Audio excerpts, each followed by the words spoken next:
Como eu disse para vocês, a gente vai começar, né, aquela série das 20 lições do Maquiavel e como a gente consegue entender um sensei, o funcionamento de um líder e de uma liderança com base nas lições de Maquiavel, tá? Maquiavel, para quem não sabe, foi um filósofo, né? E que publicou um livro chamado O Príncipe, tá? E esse livro era um livro que tratava do comportamento das lideranças, né? Como o príncipe se comportava, né? O Maquiavel, ele conseguiu observar, né, o comportamento dos príncipes e ele conseguiu colocar isso em uma obra. Então, foi um livro que as pessoas confundiram, não souberam interpretar, porque não é que o Maquiavel não era ruim, né? Ele não colocou nada lá de ruim, porque ele era maquiavélico, era ruim. Isso não é verdade, né? Ele só observou, né, o comportamento do príncipe, de uma liderança, e ele soube fazer um tratado, né? Escreveu um livro em que ele descrevia como o príncipe se comportava e como ele conquistava, né? Como ele conseguia dominar os seus súditos. Tá? Na verdade, foi isso que ele fez. O livro dele ele foi muito perseguido, o livro dele não foi publicado, e só foi publicado depois que ele morreu, né? Em 1532, e aí depois também ele foi proibido pela Igreja Católica, né? Então, mas é um livro super importante para você entender como se comporta uma liderança. Se você quer ser um bom líder também, é um livro fundamental, né? Para você entender como é que você deve ser, né? Então, nós vamos começar com a primeira lição, tá?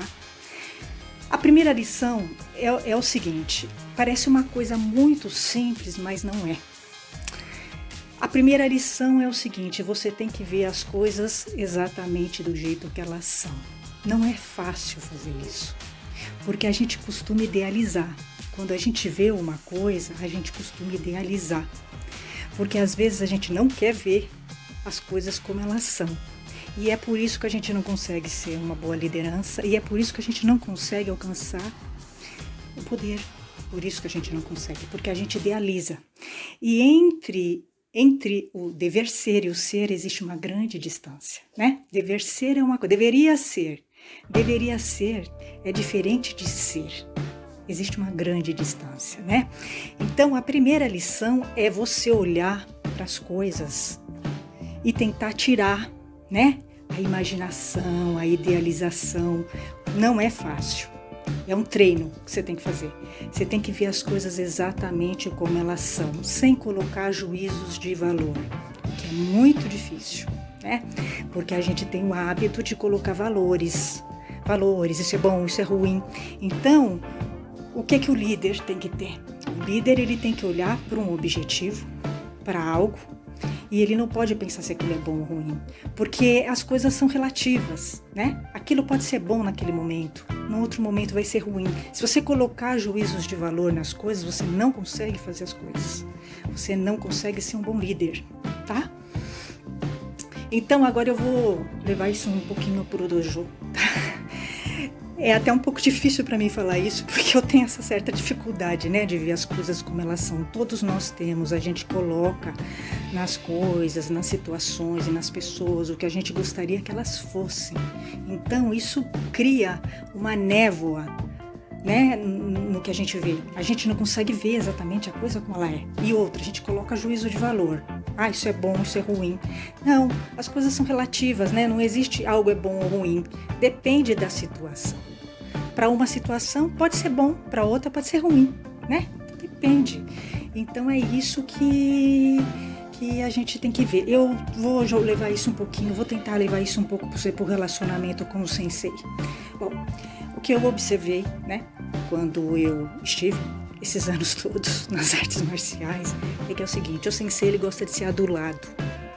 O sensei, ele gosta de ter o ego dele inflado, ele gosta de ser adulado, ele gosta que o aluno faça até de conta que não sabe nada, que só o sensei sabe. O sensei gosta de ser procurado, tá? E ele gosta de ter o ego dele inflado. Então, o que acontece? Se você quer se dar bem num dojo de Aikido ou de arte marcial,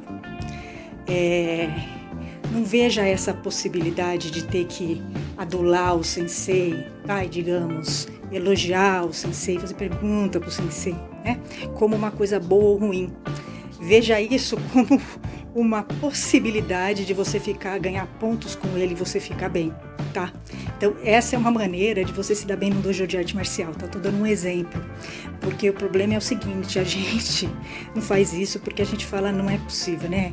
Puxar o saco do sensei é uma coisa negativa, né? Mas, pela lição do Maquiavel, não é negativo. Não é negativo dependendo do que você deseja, tá? Então, é verdade, não é negativo dependendo, porque as pessoas gostam de ser aduladas, né? Elas gostam de ser elogiadas, elas gostam de ser mimadas, né? De o ego dela ficar lá em cima, então você fingir que você é meio burro, né? Que só o sensei sabe. Eu não vou conseguir fazer isso, tá, gente? Eu não vou conseguir. Mas quem consegue ganha pontinhos com o sensei, se dá bem. Vai se dar bem na arte marcial quem consegue fazer isso. Eu via mesmo, a maioria das pessoas conseguem fazer isso. Nos dojos de Aikido é facinho. O pessoal faz isso já naturalmente, sem sofrimento, né? E eles realmente ficam bem na fita, né? O sensei dá um privilégio, né? Dá um destaque para ele, o sensei não vai encher o saco dele, tá? Ele vai ficar bem na fita.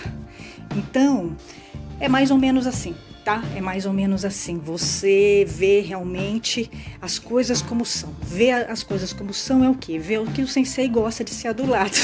Ele gosta de ser, entendeu? Mimado, adulado, né? Ele é carente, né? O sensei é carente, precisa ter, né? O pessoal puxando o saco dele, entendeu? E isso, não coloque juízos de valor nisso, tá?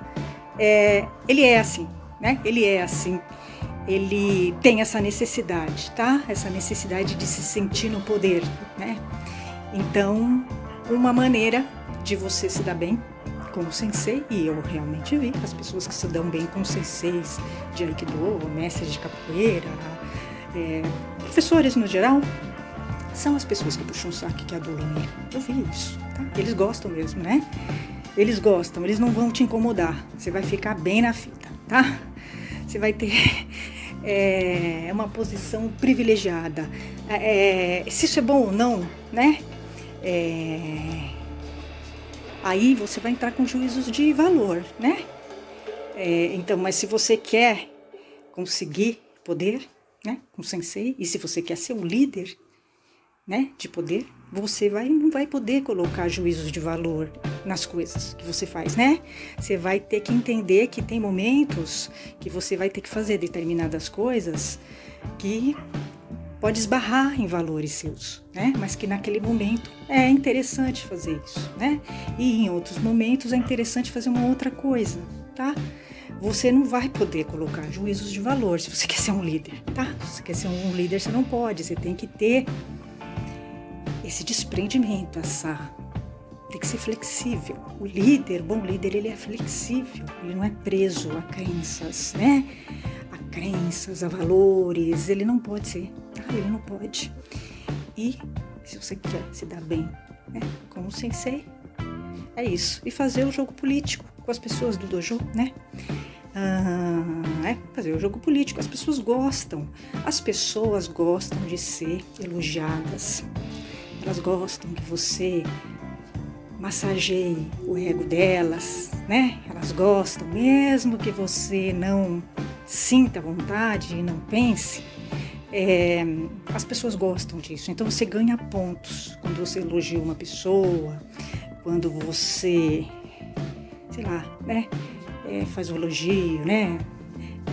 A pessoa gosta, tá? As pessoas gostam, então você ganha pontos com as pessoas fazendo isso. Sem colocar juízos de valor nisso, tá? Então essa é a nossa primeira lição de vida, tá? Tanto para a gente ser líder, como para a gente entender como o líder funciona e como para a gente se relacionar com o líder, tá? Então é isso, gente, e até a próxima.